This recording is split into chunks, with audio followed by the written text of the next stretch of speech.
Have you heard the Whistler?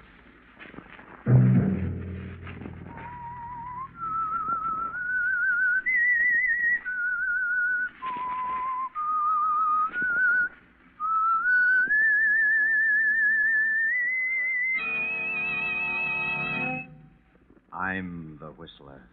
I must kill Henry.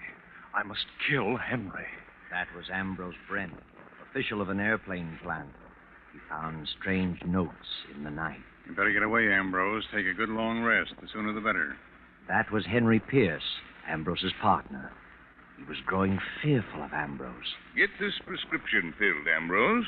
It'll make you sleep. And you'd better get away. And that was Ambrose's friend, Dr. Fenwick. And this is Ambrose's wife, Doris. What's happened, Ambrose? Look at me. What have you done? Another Saturday night, and again CBS presents The Whistler.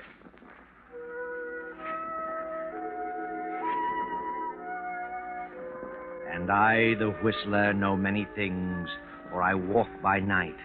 I know many strange tales, many secrets hidden in the hearts of men and women who've stepped into the shadows.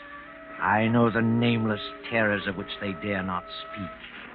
And so I tell you tonight the strange story of Notes in the Night.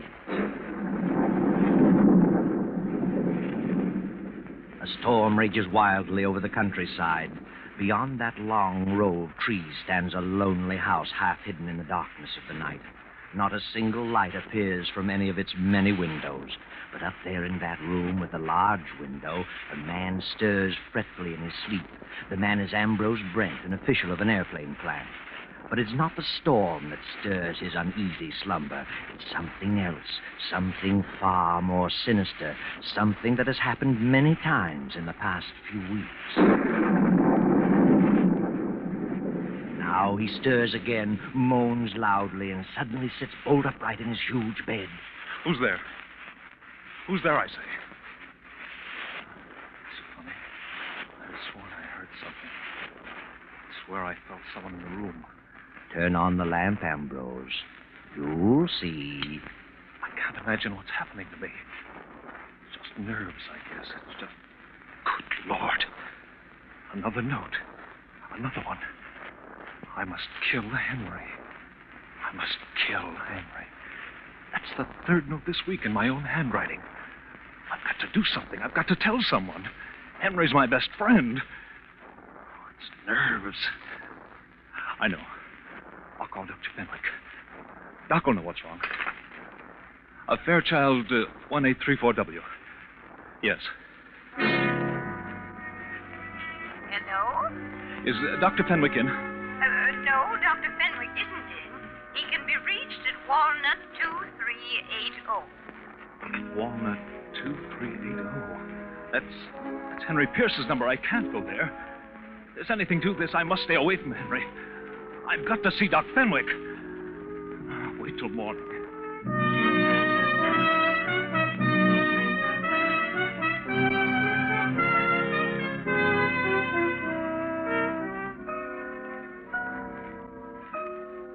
Well, hello, Ambrose. Sit down. What's wrong? Doc, I've got to talk with you. Oh, of course, Ambrose. Why not? What's up? Something's wrong with me. Terribly wrong. Oh, yeah? Read this note. No?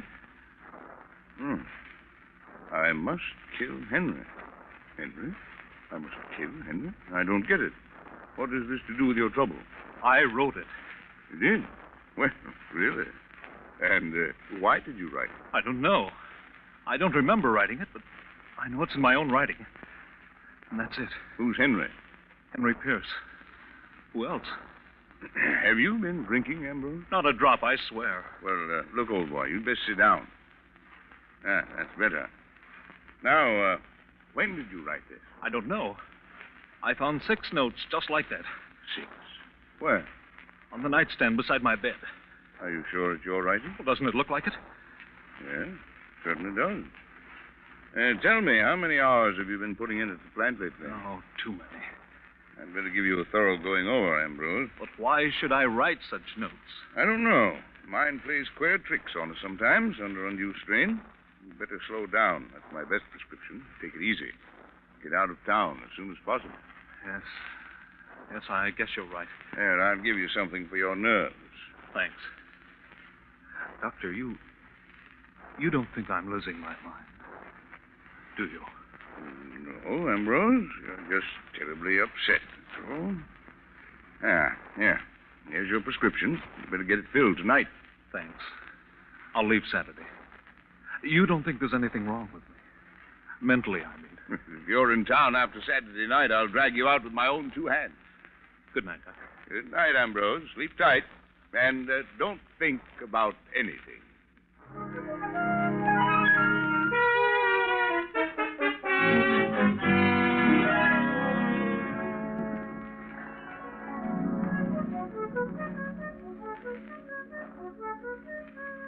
Ambrose, why don't you take a little vacation? What do you mean, Henry? Have you been talking to Doc Fenwick? Fenwick? Of course you have. He told you all about it. About what? I feel better than I've felt in years. I'm in excellent condition. Do you hear? Certainly I hear. What's wrong with you, Ambrose? Nothing. If you act like this, I'll be forced to agree with Doc Fenwick. What has he said? He just said you were overworked. Well, he doesn't know everything. Ambrose, you'll please me very much if you'll take a little vacation. Did Doc Fenwick tell you what was bothering me? Yes, he did, Ambrose, and I think you'd better get away as soon as possible. Oh, I'm sorry, Ambrose, but don't worry. Everything will be all right. Then you're not worried? You're not upset about it? Certainly not. Why should I be? Please believe me, Henry, I wouldn't do such a thing. I've never even thought of such a thing. I'd kill myself first. You do believe me, don't you? Huh? Why, of course I do, of course. I wouldn't kill you. I have no reason. Shall I drive you home, Ambrose? No, I'll get home. I'd better leave tomorrow, hadn't I? I'll go up to my place in the mountains. There's no one there. My wife has gone to Palm Beach. Yes, Ambrose. You better leave tomorrow. Yes. Doris will be back from Palm Beach in 3 weeks. That'll be long enough. I'm sure you'll find things different when you return. Quite different. Good night, Henry. Goodbye, Ambrose. Sleep tight and don't think about anything.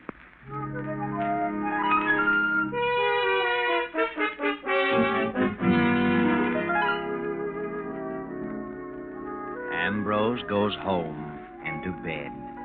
The clock ticks off the eerie hours. The clock chimes 2. And suddenly Ambrose stirs fretfully in his slumber. He wakes and again sits up staring into the inky blackness of his silent room. Turn on the light, Ambrose. Turn on the light. Who is it? Who's there? Good Lord. Another one. I must kill Henry. Jameson! Jameson! I've got to get hold of myself. This is ridiculous. Jameson! I'm losing my mind. I must be. Did you call me, sir? Yes. Yes, I called you. I thought I heard a scream. A scream? No, What time is it? It's long after midnight, sir. It's 2 o'clock. 2 o'clock? Oh. Pack my bag. Order my plane to be ready in 30 minutes. Where are you going, sir? It doesn't matter. Yes, sir. I've got to get away. I've got to. 2:15. I must get away. I must. I'm mad. I must be. Jameson! Jameson! The car is at the door, sir. Then come on with the bag. Where are you going, sir? I don't know where I'm going, Jameson. Understand? Yes, sir, I understand. Good night, Jameson. Goodbye, sir.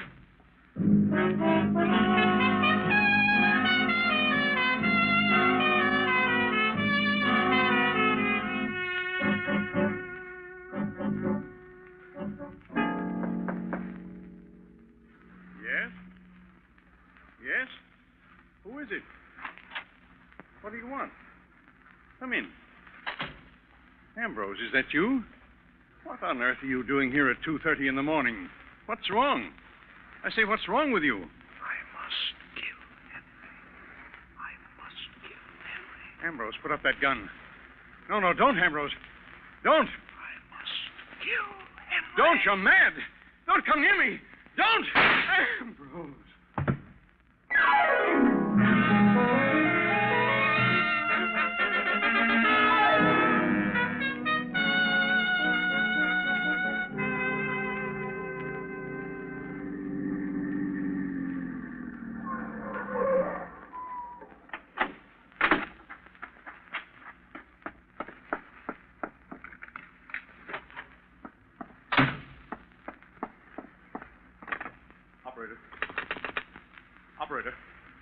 I want Dr. Fenwick in New York. Fairchild, 1834W. Please. It's Dr. Fenwick's residence. Make it person to person.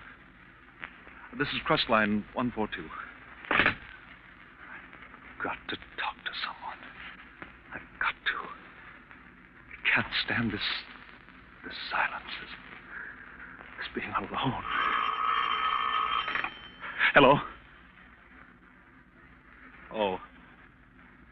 I see. No, never mind. I'll call tomorrow. Put up your hands. Don't move. Doris. Ambrose. What on earth? What are you doing here? Why, what are you doing here? I thought you were in Palm Beach. What are you doing up here in the mountains? I changed my mind. I decided to come up here. Why didn't you let me know? I didn't think about it. I was going to phone you in the morning. Well, how did you find time to get away from the plant? I thought you were too busy to eat. Well, I decided I needed a rest, so I... It's an early hour to arrive. 5 a.m. Is it? Well, you see, it occurred to me on the spur of the moment. I flew up. Well, what are you staring at? I'm not staring, Ambrose. What's wrong? What's happened? Nothing. I came up here because... Because what? What are you talking about, Ambrose? Are you ill? Yes. Yes, that's it. I'm ill, very ill. Yes. Get the doctor. What doctor? There's no doctor near here. Get Dr. Fenwick. He knows. Dr. Fenwick? He's the only one who knows. Except Henry. Are you out of your mind? No, I'm not. Do you hear? It's a lie. I'm not crazy. I won't be crazy. Oh, Doris, what's happened to me? What's happened? Oh, poor Henry. Ambrose, look at me. What have you done? What have you done? Let me alone. I'm going to bed. I want to get some sleep.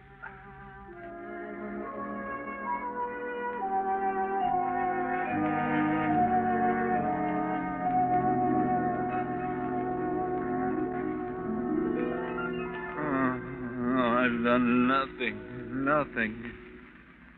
What's that? Wake up, Doris. What? That noise.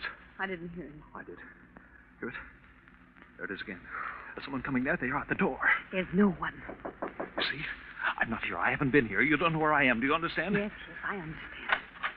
Doc. Doc, it's you. Oh. Hello, Doris. Hello, Doctor. Did you get my call? You did, didn't you? Now, Ambrose, take it easy. Everything's going to be all right. Don't get excited. All right. What do you mean? You've got a 50-1 chance to pull out of it. Pull out? Certainly. I know you're mentally upset. You have been for weeks. I'll swear to that. I have records. I'll appear on your side. You'll get out of it. Out of it? Out of what? You're not a killer. Killer? What did you say? What did you say? I said you weren't a killer. I understand your case perfectly. Henry is dead. Yes. I'm sorry to say Henry is dead. He died about 2:30 in the morning, as closely as can be determined. From all indications, the police think he committed suicide. But he didn't. He didn't. You know he didn't. He may have. Then why did you come here? I thought this is where you'd come, and I was right. What does this mean, Doctor? It means that if Henry's dead, I killed him. I must have. Must have. Are you positive? Yes, who else could it be? I've written notes to myself for weeks. This Doc knows. He knows all about it. Do you? Yes, but I didn't think it would come to this. But why did you do such a thing? He was your best friend. I know it. But if he's dead, I must have done it. But why did you do it? I don't know. No, please, don't get upset. He wasn't responsible. I am responsible. I did it. And I'm going back. No, Ambrose. Stay here till I send for you. I'll have a talk with you. No. I'm going back this morning. I can't believe such a thing. Doris, why do you look at me like that? Please. I don't know why I did it. Oh, Doris, don't you believe me? I don't know. I don't know. Tell her, Doc. Tell her. Tell her what? Tell her the truth. Tell her I didn't do it for a reason. Explain to her how it was. You know how it happened. Go on, tell her. Tell her. Come now, old boy. This is not helping you. What'll they do with me? Why? Now, look, it's early yet. It's 9 o'clock. You'd better try to get some sleep this afternoon. I'll take you back to the city and make arrangements for you to go someplace where you can have a nice rest. What kind of a place? Why, rest home. I know a nice, quiet place. You don't mean a rest home. I know what you're thinking. You mean an asylum. You think I'm insane, both of you. Now, Ambrose. Well, why don't you say it? Ambrose, if you don't control yourself, something will happen to you. I won't go to an asylum. Do you hear? Do you hear me? Stop it. I won't stop it. You don't care about me. You're both cold and heartless. You want me to be locked up, both of you. Ambrose, please. Please, calm down. Keep away from him, Doris. See? Keep away from him. He's a dangerous lunatic. A killer. You don't calm down. I'll have to use force. You try it. You just try it. I'm going out that door, and don't you try to stop me. You run away like this, you stamp yourself as a hopeless lunatic. They'll find you. They won't find me, and I won't be locked up. Ambrose, please. No, I'll kill myself first. You're a fool, Ambrose. A mad fool.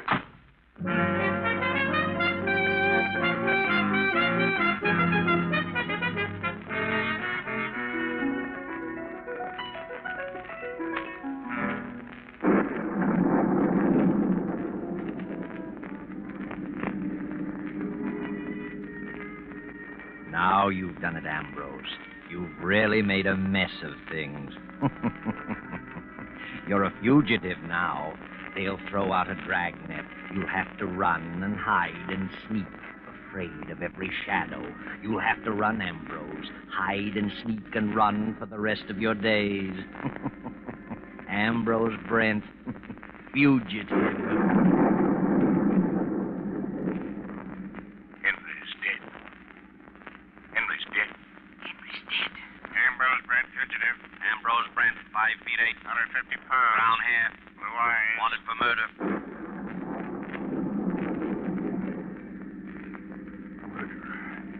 Fugitive. Lunatic. Padded cell. Lunatic. Padded cell. Lunatic. Hurry, Ambrose, hurry. More gas. Step on it.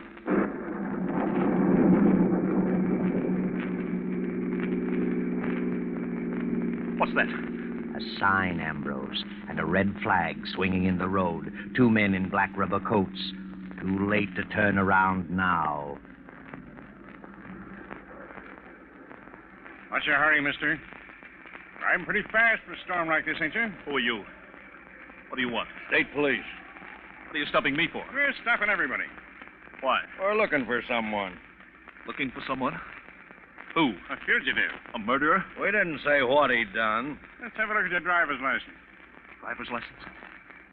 Why, that's funny. I must have... left it in your other suit, huh? Step out. Let's have a look at you. Hey, you come back here.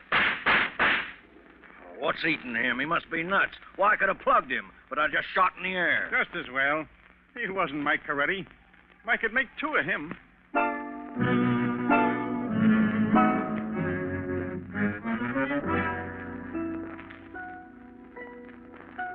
Know where you are now?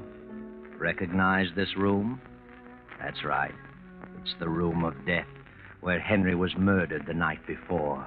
His body has been removed, but the pad on his desk is still there, smeared with a large brown stain. There are 5 people in the room: Dr. Fenwick and Doris Brent, Jameson the Brent's butler, Inspector Fields, and Carnes of the district attorney's office. The inspector is speaking. District Attorney Carnes had an appointment with Henry Pierce. It was he who discovered the body this morning. Pierce had been dead about 7 hours. Right, Mr. Carnes? That's right, Inspector Fields. We attempted to reach Mr. Brent and were told by Jameson, the butler, that he left town at 2 in the morning. He told us about the place in the mountains, and there we reached you, Mrs. Brent. You've no idea where your husband is, Mrs. Brent? Not the slightest. Your butler said you had gone to Palm Beach. Yes, I started for Palm Beach, but I changed my mind and went to the mountains. And your husband came there last night? Yes, it was about 5 in the morning. About 9 o'clock. I flew up to the cabin, got there a few minutes before 9. Why did you go there, Doctor? Well, I advised Ambrose to take a rest. He's been working too hard and was heading for a nervous breakdown. When I learned of Henry's death, I went to tell him about it. Doctor, you visited Henry Pierce here last evening. I did. He phoned me to come over. I got here about 11. He'd made a new will and wanted me to witness it and asked if I would serve as executor. I read it and signed it. I see. In whose favor was the will drawn? Well, the old will left everything to Ambrose. Henry had no living relative. But because of Ambrose's mental condition, he decided to leave everything to Doris, Mrs. Brent. That's correct.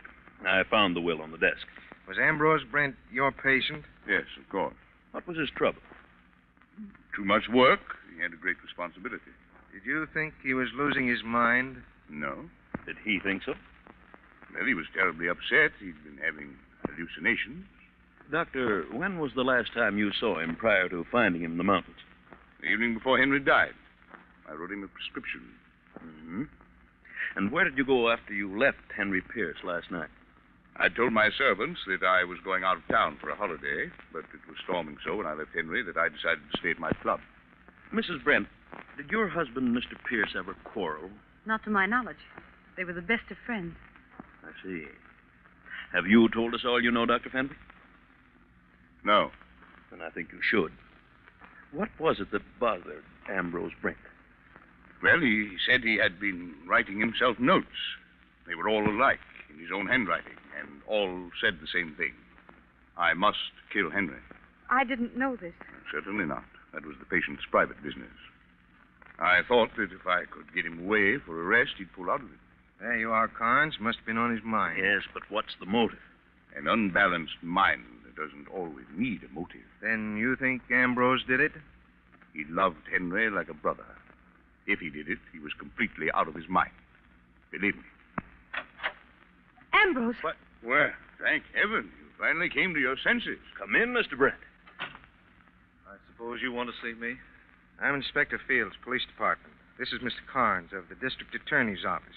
Yes, I know Mr. Carnes. I thought you'd gone on a little vacation, Mr. Brent. I had gone, but not on a vacation. Mr. Pierce told me you'd gone for a couple of weeks. I was going on a vacation, but something changed my mind. Oh? What was that? You know. You know why I've come back. Henry's dead, and I killed him. When did you kill him? I don't know. Must have been last night. Why did you do it? I wish I knew. I recall neither the crime nor the motive. But I'm sure I did it.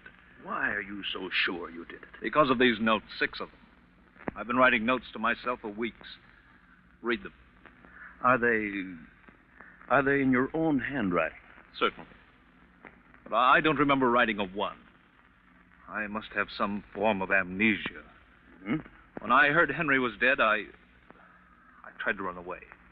I couldn't stand the thought of an asylum, but the faster I ran, the more I hated myself, so I came back to get it over with. It's a great relief. Now, Mr. Brent, compose yourself. Mr. Brent, did you know that Henry Pierce made a new will last night, leaving his estate to your wife? What? Why should he do that?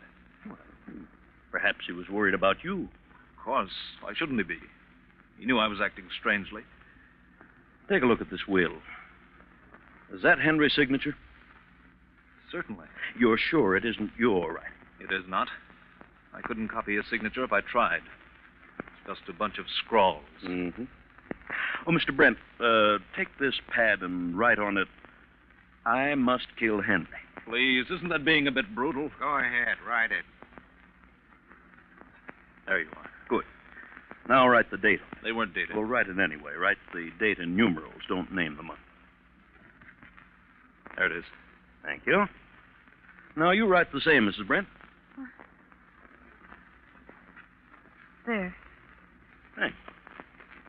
Now you, Dr. Fenwick. There you are. Mm-hmm. Well, the notes you got were certainly in your own handwriting, Mr. Brent. I told you that. Why waste so much time? I came back to get it over with. I'm tired. There, you need some sleep, old man.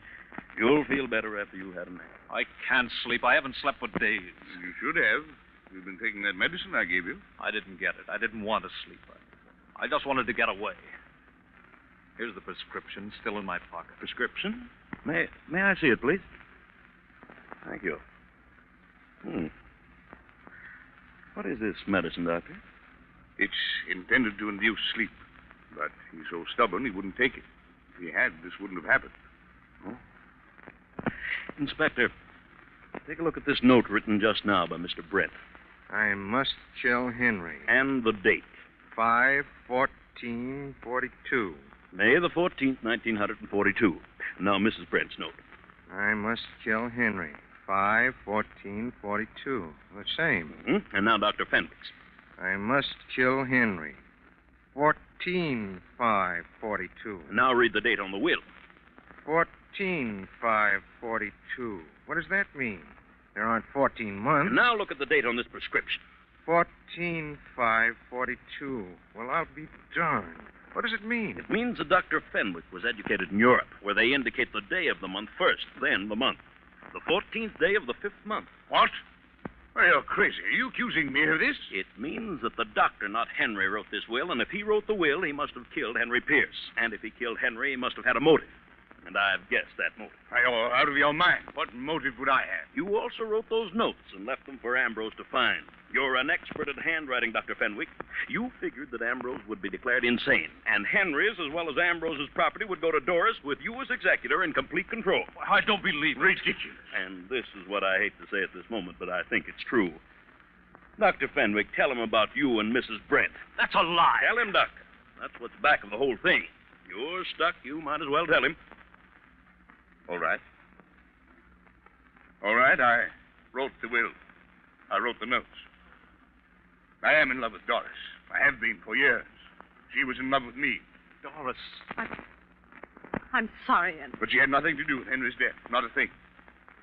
I came here that night disguised as Ambrose. Henry didn't hear my voice. I only whispered. He thought it was you. That's all. Sorry, Doris. Stop him. Good Lord. Well, the doctor is dead.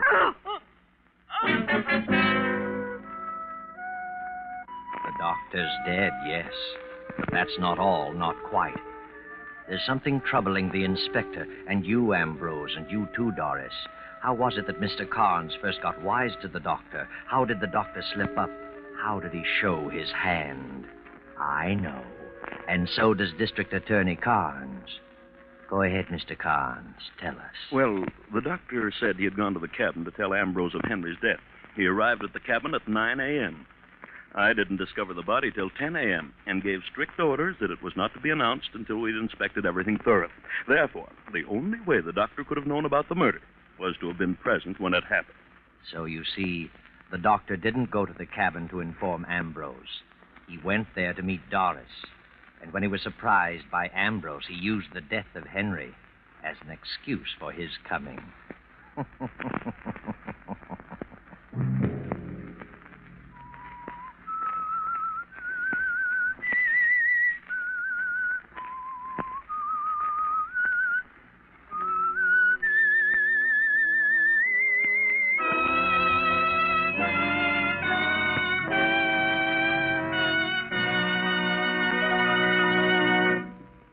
CBS has presented The Whistler.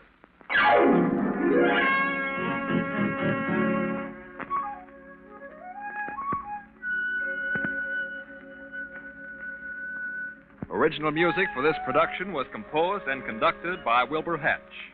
Tonight's Whistler story was written and directed by J. Donald Wilson and originated from Columbia Square in Hollywood. Next week, same time, I, the Whistler, will return to tell you the incredible story of the Draught of Death. Good night. This is the Columbia Broadcasting System.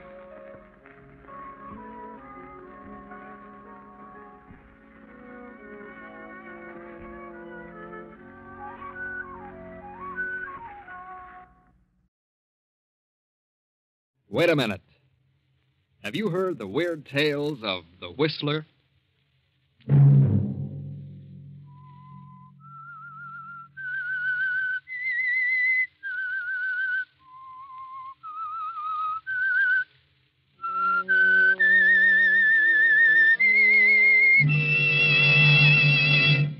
I'm Whistler.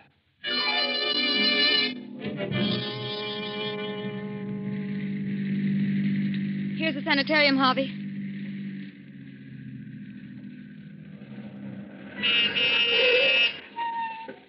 Is he still unconscious? Yes. Here comes the attendant. We're all ready for him, Mrs. Jackson. Take his feet, Harold. Oh, had to tie him, eh? Yes, I had to give him a good one on the chin. You'll have to watch him. He may try to get away when he comes to. Don't worry, we've got a lot of tough cases here. Don't let him know who brought him here. And don't let him know I had anything to do with it. Leave everything to us. It's a 2-hour drive back to the city, Donna. Yes, sir. Well, I'll phone you tomorrow. Good. If anything happens, we'll call you. Thank you. Good night.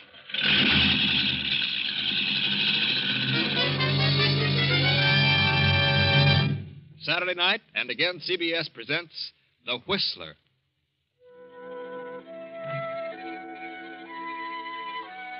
I, the Whistler, know many things, for I walk by night. I know many strange tales. I know many secrets hidden in the hearts of men and women who have stepped into the shadows. And so I tell you tonight the mysterious tale of Death Has a Thirst. The long black car with a handsome man at the wheel and the woman beside him returns to the highway and speeds on through the night. The man and woman sit staring ahead, lost in thought. The man is Harvey Davis. The woman, Mrs. Victor Jackson, wife of the unconscious man recently deposited at the sanitarium. I'm sorry I dragged you into this, Harvey. But I had to have some help, and I knew I could depend on you. It's all right, Donna. I only hope it'll do some good. Victor never drank a drop while we were in school. He didn't drink when we were first married. But after his father died and Victor took over the business, he started. It's a huge concern, and I guess he just couldn't take it. He's always had an inferiority complex. But the thing that hurts me most is that the drinking has completely changed him. Why, he's suspicious of every move I make. He accuses me of the most disgraceful things. Accuses me of lying to him about everything and of being in love with other men. Oh, countless things. Other men? What men? Any man I speak to. Even you, Harvey. Me? Well, after all, if he's going to be suspicious of any man, it would logically be me. Why? You've brought most of your troubles to me. He knows that. I'm as good a victim as any. He knows I'm terribly fond of you. Are you, Harvey? From the first day I met you, I said, here's a woman, a strong woman. Maybe she'll develop some backbone in my willy-nilly friend, Victor. That's very nicely put, Harvey. Let's hope this sanitarium does him some good. If it doesn't, I don't know what I'll do. Don't worry, Donna. Just remember, I'll do anything for you. Thank you, Harvey.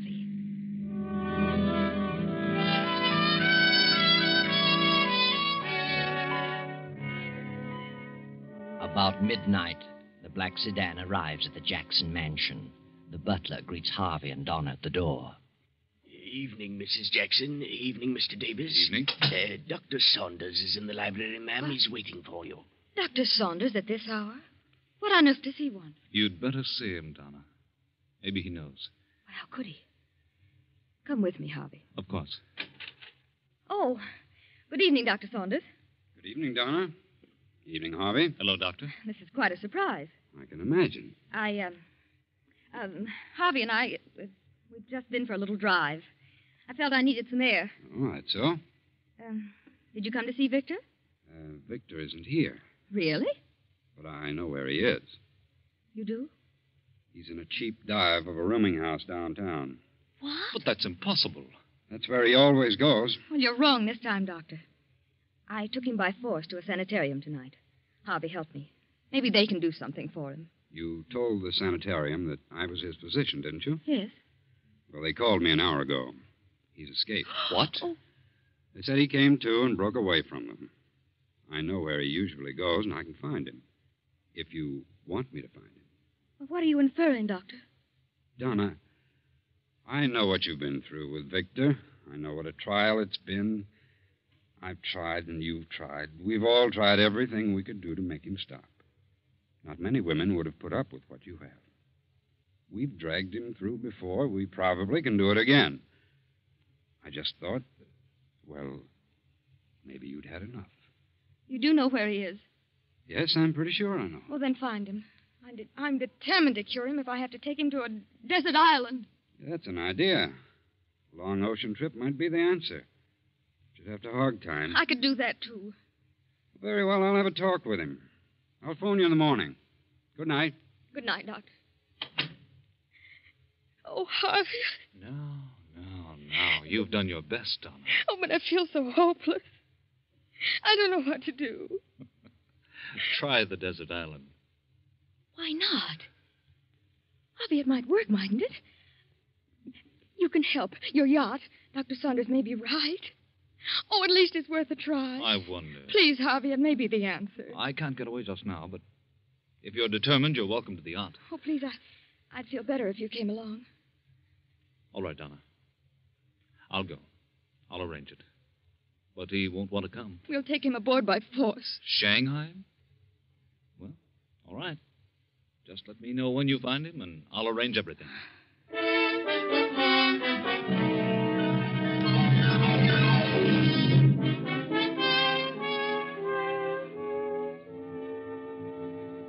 He sure was plastered. Well, I'll leave you alone with him, Doctor. Thanks. That high pole will bring him out of this. Victor. Victor. What? What's going on here? Who are you? Get away. Quiet. Take it easy, Victor. Huh? Who are you? Doc Saunders. Doc?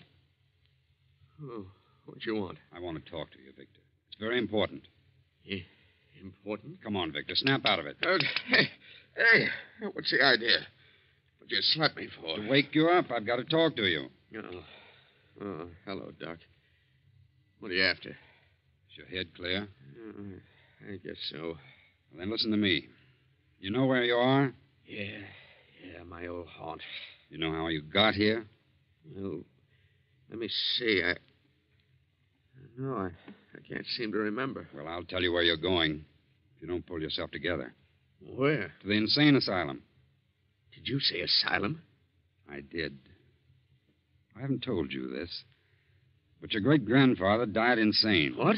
And that was your father's greatest fear, that he would be a victim. Oh. And there's nothing that hastens final mental breakdown more than alcohol. Insanity. Are you just telling me that? No, I can prove it. Good Lord. Do you want that to happen to you? Oh, no. Oh, but I just can't seem to quit. You're going away, Vic. Away? Where? I'm sending you on a long voyage with no liquor. Oh, no. No, you're not. No, now, I'll get hold of myself. You said that before. I can take it or leave it alone if I want to. But you haven't so far. You've gone from bad to worse. Now you're going where you can't get it. But, Doc, I can't. I'd die. I couldn't stand it. You'll stand it and like it. If I have to kill you. No, I won't be pushed around by anyone. I know who's back of this, Donna. She wants to get rid of me. Asylum, yeah. Yeah, that'd suit her fine. She'd like that. So she can cavort around with Harvey and all the others. Shut up, Vic. You're all planning to get rid of me. You don't like me. You're taking a trip. Get rid of me and you all share in the estate. Well, you'll see how much good it'll do. But you are taking a trip, Victor.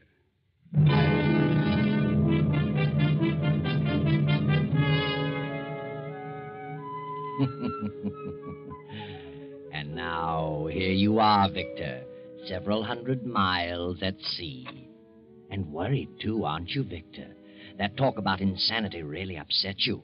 You believe it, too. Don't you? What's this? Where am I? Donna. Do you feel better? What is this? It's moving. I feel dizzy. I don't think you're dizzy. We're on a boat, darling. What boat? We're on a boat in the middle of the ocean. A boat? Doc Saunders. That's what he said. A voyage. It's his idea. Oh, now, Victor, everything's going to be all right. I know what you're planning to do. You're planning to kill me. You want to get rid of me. Want me to die. You won't die. Whose boat is this? Harvey's yacht. Harvey. Now I know it's a plot. Now I know what it's all about. You and Harvey, that's it. Please don't be ridiculous, Victor. Harvey consented to let me have the yacht. Is he on board? Yes. Of course. You and Harvey and me a prisoner. What a perfect setup. You don't mean that, Victor. I've been suspicious of you two all along. Who else is on board? Nobody but the captain and the crew of 4. And Harvey and the doctor? Where are you taking me? We're just cruising. Just cruising. Till you find the right spot. Right spot for what? To dump me overboard. No one will ever know, will they? And you'll say I jumped over. I was washed over the side. Oh, Victor, what has happened to you? You're like a stranger to me. I just don't know you. It doesn't seem possible that you're the man I married. My darling, what's happened to you? Don't you know? If I only did. Why, I'm crazy. Insane. Surely you knew that. My great-grandfather was insane, and my grandfather, and undoubtedly my father, so why not me? You're talking nonsense. No. Hasn't Doc Saunders told you what he knows? No. Oh, come now. You three are closer than that. Stop talking such nonsense. I won't listen. I'm getting out of this cabin. I can't stand to be cooped up like No, this. please stay here for a while, Victor. Please. Here, I brought you some milk. Please drink it. Milk? Ah. Got a funny color to it. And it smells strange. What's in it? Arsenic? It's just plain milk, Victor. Now drink it. Do you like milk, Donna? Yes, I love milk. Then drink it yourself. Victor! Oh, all over my dress. You're trying to poison me, that's it. Now get out of here. Get out. Oh, Victor, please, darling. Get out!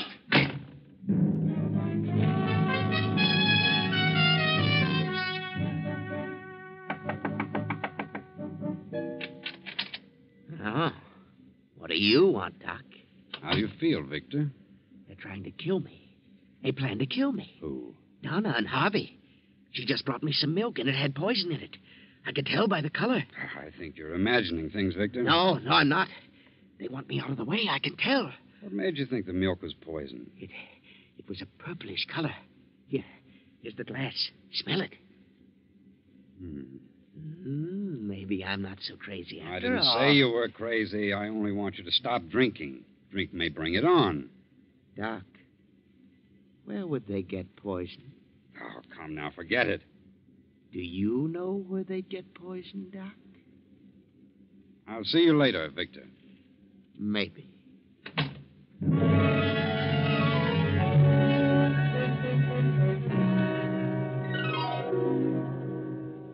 Did you send for me, Doctor?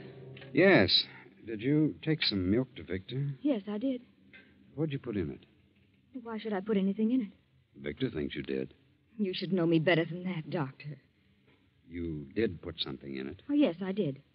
Some of that red liquid to make him quiet. Oh, yes, of course. That's what it was. And he threw it all over me. Oh, I'm thoroughly disgusted, Doctor. I can't go on with him this way. He isn't drinking, but there's something wrong. I decided to give it up as a bad job. I'm going to get a divorce. Divorce? I'm afraid it's too late for that, Donna. Too late? Why, what do you mean? Well, there's something I haven't told you. I've been hoping it wouldn't be necessary. But after today, I've given up all hope. Why can't I get a divorce? You can't get a divorce from an insane person. Insane? Good heavens. There's been a secret in Victor's family for several generations. Not even Victor knew it. It touched his father ever so lightly, but Victor has all the symptoms. And the liquor has hastened the crack up. I couldn't be certain as long as he was drinking. But today, I realized the truth. Why, I'm bewildered. I've never been so shocked in my life. I wish you hadn't told me. I'm sorry, Donna. I wanted you to be on your guard. He has some strange hallucination about you and Harvey. He thinks you're planning to do away with him. Do away with him? Oh, but that's ridiculous. I've never had such a thought. Never. Oh, but now I am frightened. Doctor, what about Alice? Your daughter's only 8 years old. There are no symptoms, and it may miss her entirely. But think what this will mean. If this gets out about Victor, why, it may ruin her whole life. I understand that. That must never happen. It must remain a secret. That'll be difficult. It's going to be hard to handle when that craving returns. Yes, he will. I'll think of something. I'll find a way. Doctor, come quickly. It's Harvey Davis. What's wrong, Captain? Found him in his bunk with a cord around his neck. Good heavens. Quiet, Donna. Come along.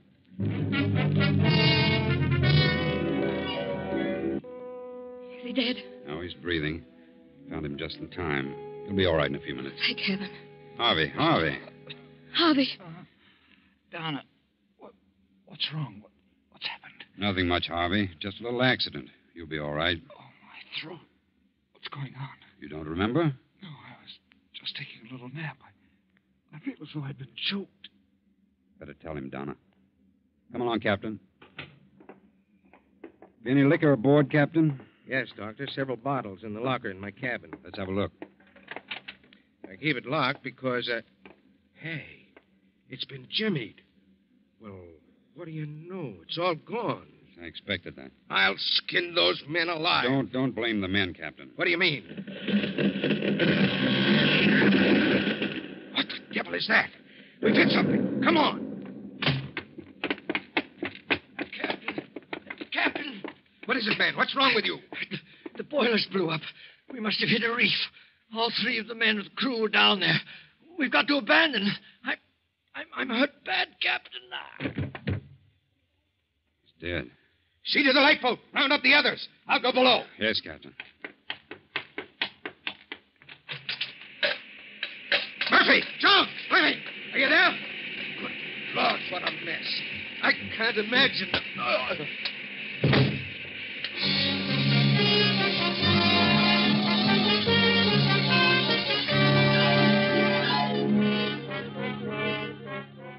Two days pass. The sun beats down relentlessly on the 5 survivors in the open boat. The doctor watches anxiously over the still unconscious captain. And Donna and Harvey keep a constant eye on Victor, who sits alone in the end of the boat staring at the horizon. How's the captain, Doctor? Still holding his own. Must have had a bad fall down that companionway. I don't think he fell. Good thing you went down after him. We're running low on water. I hope we sight some land today. How much water have you left in your canteen, Donna? Half full. Hey, look over there. What's that? Why, it's a ship. No, it's land. An island. Grab an oar, Victor. Come on, Doc.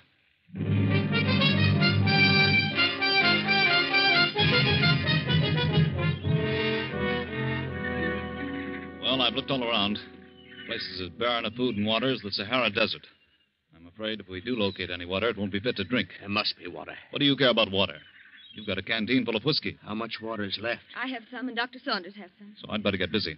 Although my experiences on these islands haven't been so good. Here's a chance to put your chemistry to use, Harvey. You know the test for lead and zinc? Yes. I'll give you 2 vials, some sodium sulfide tablets, and some potassium chromate. You know the test, 1 tablet of each and 10 cc's with water. Mm-hmm. A dark precipitate means poison. Yes, I know. Thanks, Doc. Well, I'll start off and keep a direct line to the other side. Wherever that is. Wait a minute, Harvey. I think I'll go with you. Oh, why?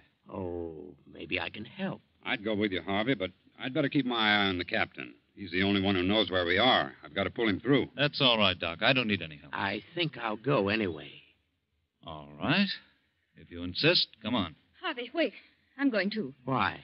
Because I want to. We don't need you. But I'm coming just the same. Please, Harvey, I'd like to come. All right. Let's go.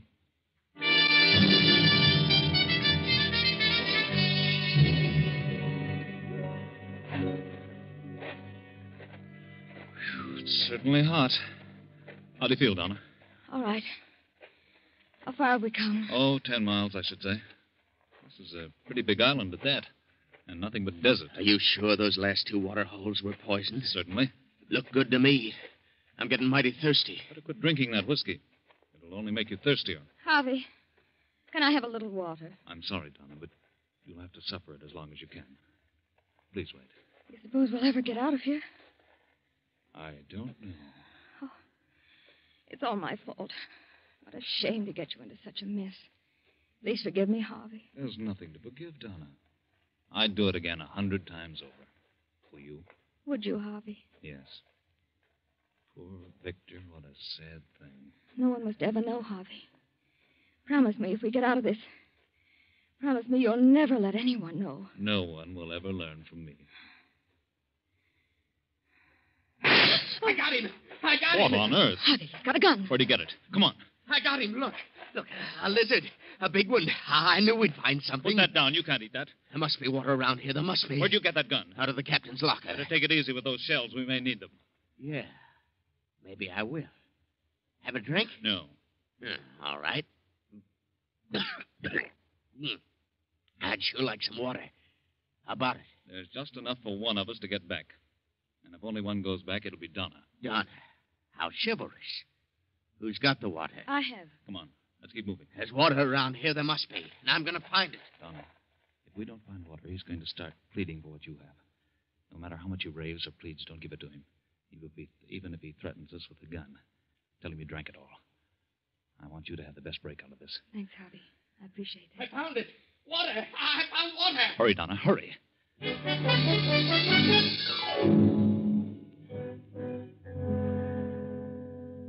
Well, what about it? What's the test show? Just like all the rest. It's full of lead and zinc and heaven knows what else. Poison, huh? Worse yet. How about some of that water? What water? In Donna's canteen. There isn't any more. Who drank it? I did. You both did. You left none for me. You've got your whiskey. I can't drink whiskey all the time. Done pretty well on it for several years. I've got to have some water. Harvey warned you. Harvey. Is that all you think about, Harvey? You should have married Harvey. Perhaps you're right about that. Are you sure that water's poison? I'm not drinking it, and I'm thirsty, too. Maybe you're just waiting. For what? I don't know. But I can imagine a few things. We'd better stop here for the night.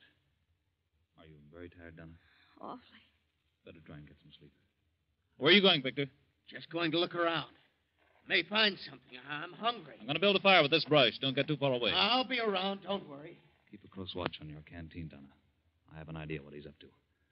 I'll try not to sleep, but I'm dead tired. I'll do my best, Harvey. If he goes to sleep, I'll try to get that gun away from him. Good night, Donna. Good night, Harvey.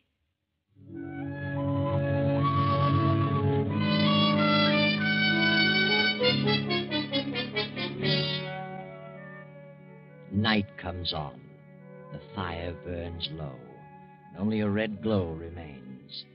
Donna, in spite of herself, drops off into a sound sleep. Victor stirs from his place 20 feet away, looks about him, and crawls silently toward the sleeping Donna. Put it down, Victor. I want some water. There isn't any more. I think there is. You heard what I said. You're lying. You have got some. Victor, what is it? You've got some water and you won't give me any. Harvey. I'm wise to you. You don't want me to have any. You want me to die. You're in love with each other. You're drunk. What if I am in love with Harvey? What of it? Donna. You want me out of the way. Neither of you's very thirsty, no. Because you had some water. And you got it out of that pool. You're lying to me. It's good water. You're crazy. You sneaked it out of there while I was asleep. You tried to make me think it was poison. I ought to shoot you both. All right, Victor, if you're so positive. Go on down and drink out of the pool. Oh, that gives me an idea. I'll just find out if that water's poisoned. Go drink some of it, Harvey. Certainly not. I'll give you 30 seconds. It's poison, Victor. Go ahead, drink or I'll shoot. No, don't do it, Harvey. Then supposing you drink some, Donna. Very well, I will. Victor, it'll kill her. Donna, wait. I'll drink it. You're a fool, Victor. But come along. This is going to be very interesting. Not as much as you think. Get off of me! I'll kill you! Oh. Maybe that'll hold you, Harvey. Harvey. I'm all right, Donna. It just hit my shoulder. I hope you're satisfied now that it is poison, Victor. Maybe. But you two are getting water from someplace. All right. Hand over that canteen, Donna. Please, Victor. That's for Donna. I'll take care of it for all of us. And if either of you make a move toward me, I'll shoot both of you. Good night. And sleep tight, both of you.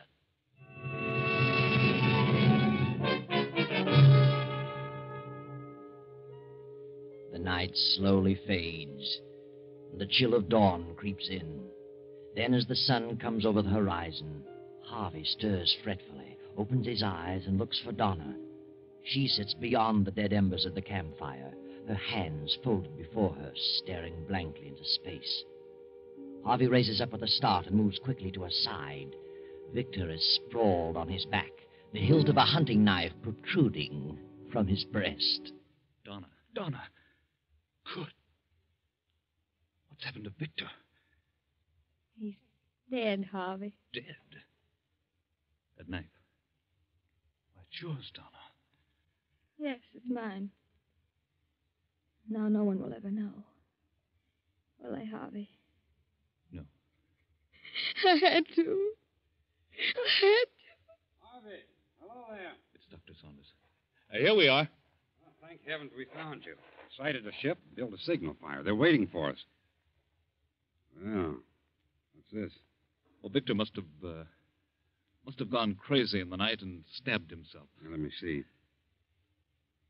He's dead, Harvey. How'd this happen? I told you he must have stabbed himself. No, he didn't. I stabbed him. It's my knife. I got to thinking and I did it. I crept over and I stabbed him. Oh, I see. When did you do this, Donna? It was not more than an hour ago. I couldn't help it, Doctor. I couldn't help it. Please, Donna, please.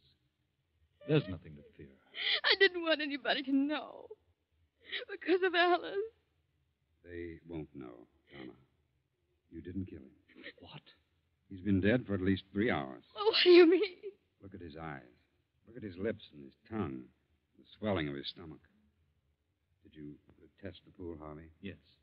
Every pool we've come to has been heavy in mineral content. I warned him, but he thought we were lying to him. Last night he pulled a gun and took Donna's canteen. There wasn't much in it, but it was all we had. He's been drinking whiskey, so a little water wouldn't satisfy him. So he drank from the pool. Poor Victor. I guess it's just as well. Don't worry, Donna. No one will ever know. We'll lay doctor. There's nothing to tell. Except Victor Jackson poisoned himself in a fit of extreme thirst. No, Donna. No one will ever know. You did your best. You tried hard to make things work out. But somehow fate seemed to take things right out of your hands. But you know better, don't you, Harvey? You know what happened. Tell us, Harvey. Tell us. After Victor took the canteen from Donna and drank the few swallows in it, he fell off to sleep. Then I took the canteen and filled it from the poison pool. I knew he'd wake up with a greater thirst, and he did. But I'm not sorry. He's better off. And I found I do love Donna. And I'll take care of her for the rest of her days. There you are. From drama to tragedy. From tragedy to a beautiful love story wherein they will live happily ever after. I know.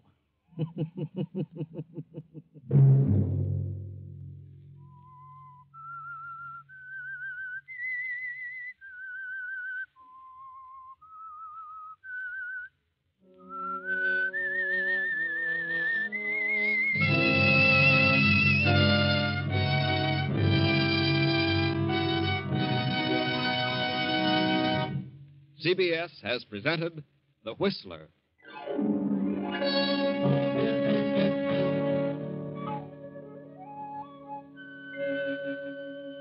Original music for this production was composed and conducted by Wilbur Hatch. The Whistler stories are written and directed by J. Donald Wilson and originate from Columbia Square in Hollywood. Next week, same time, I, the Whistler, will return to tell you the incredible tale of the Secret Seven. Good night. This is the Columbia Broadcasting System.